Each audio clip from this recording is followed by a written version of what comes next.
ये नहीं कि मुकाम लाना यार एक मोबाइल क्या हो गया।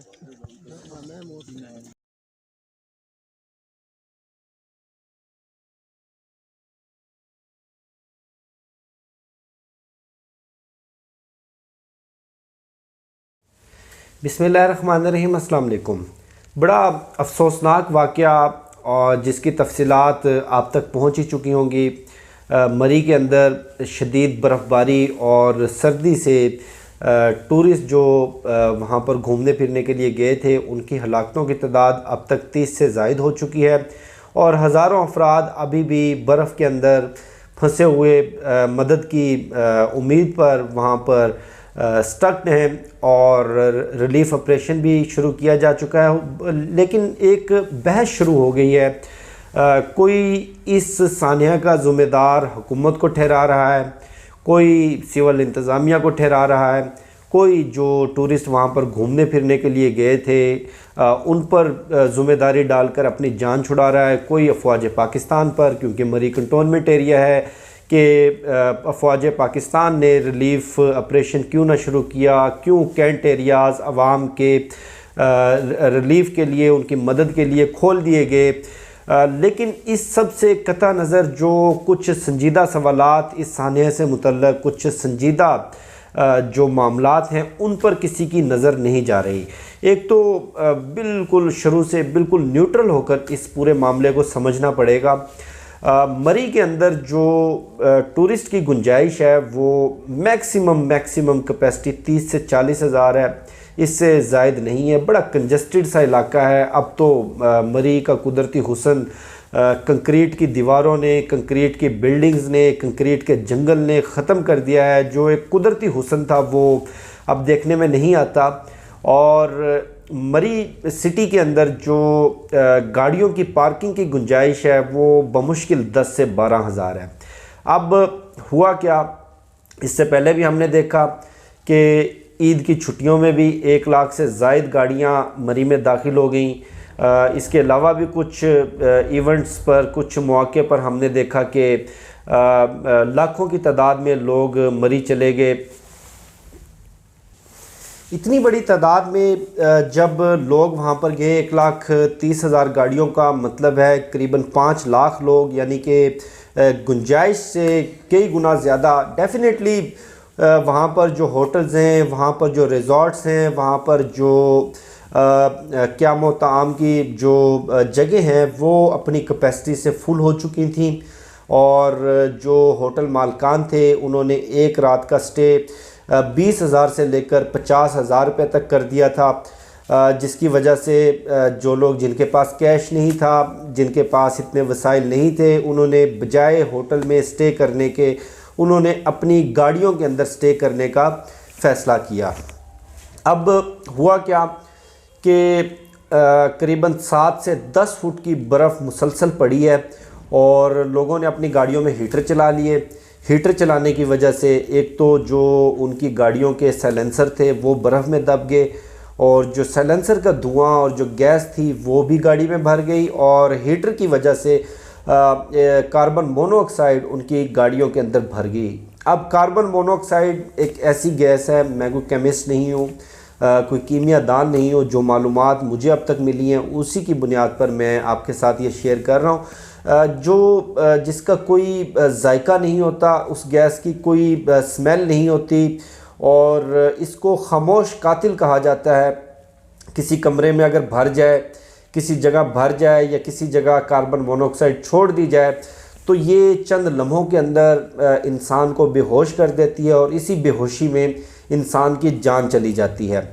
जितने भी लोगों की डेथ्स हुई हैं, सर्दी की वजह से किसी की डेथ नहीं हुई। सर्दी की वजह से होने वाली डेथ को हाइपोथर्मिया कहा जाता है, जिसमें जिस्म नीला पड़ जाता है।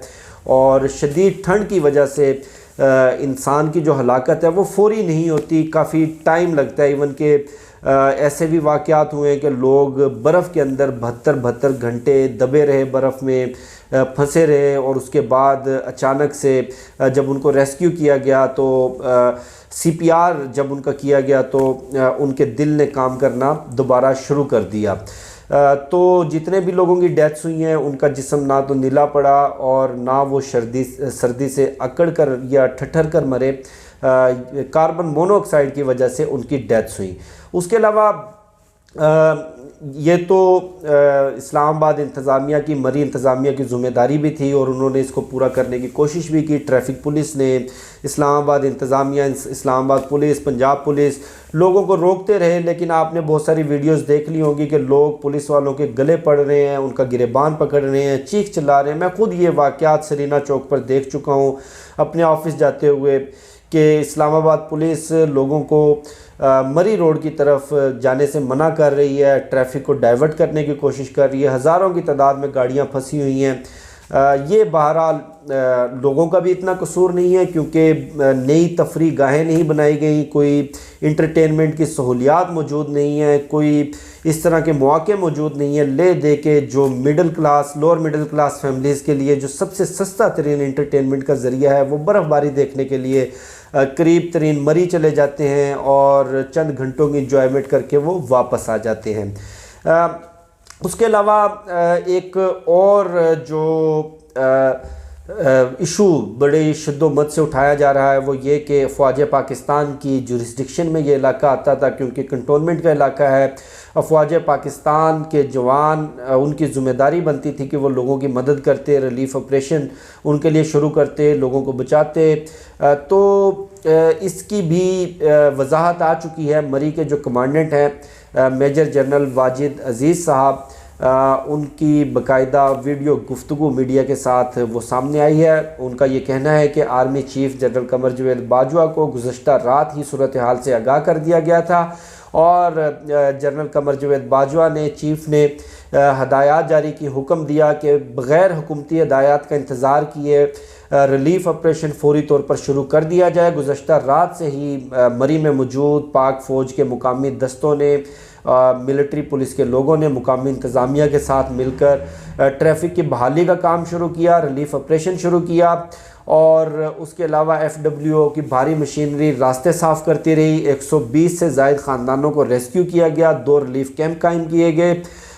ये यानी कि जो वजाहत या ये जो इतराज़ जो है ये खूनी लिबरल्स की जानिब से जो उठाया जा रहा है, क्योंकि इनकी तो पुरानी आदत है, इनका पुराना वतीरा है, इनको तो मौका चाहिए फ़ौज पाकिस्तान पे तंज़ करने का, उनको बदनाम करने का।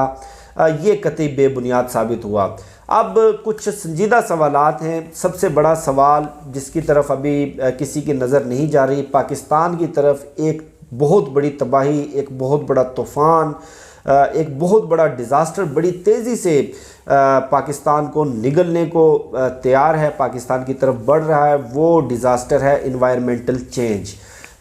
इस पूरे सानिए में जो सबसे बड़ा सवाल, सबसे बड़ा पहलू वो बनता भी, मेरे ख़्याल में, मैं गलत भी हो सकता हूँ, आप भी मुझे कॉन्ट्राडिक्ट कर सकते हैं, वो इन्वायरमेंटल चेंज का बनता है। क्योंकि मैंने कभी नहीं सुना, मेरे नॉलेज में नहीं है कि गुज़श्ता 20-25 साल के अरसे में इतनी बड़ी, इतनी ज़्यादा बर्फ़बारी हुई हो मरी, गलियात, नथिया गली के इलाके में, और कंटिन्यूसली हुई हो। 5 से 10 फुट बर्फ़ मुसलसल और लगातार पड़ी हो और इतनी ज़्यादा बारिशें जो कि गुज़श्ता 5 रोज़ से मुसलसल हो रही हैं, जिसकी वजह से बलूचिस्तान के अंदर सैलाब की सूरत हाल है और बहुत सारे लोग, उनके घर बह चुके हैं। मरी के सानिए के साथ साथ रहीम यार ख़ान में मुसलसल और शदीद बारिशों से एक ही घर के 6 अफराद आज हलाक हुए। अल्लाह पाक उनको सब्र जमील अता फ़रमाए, अल्लाह पाक उनकी मग़फ़िरत फ़रमाए।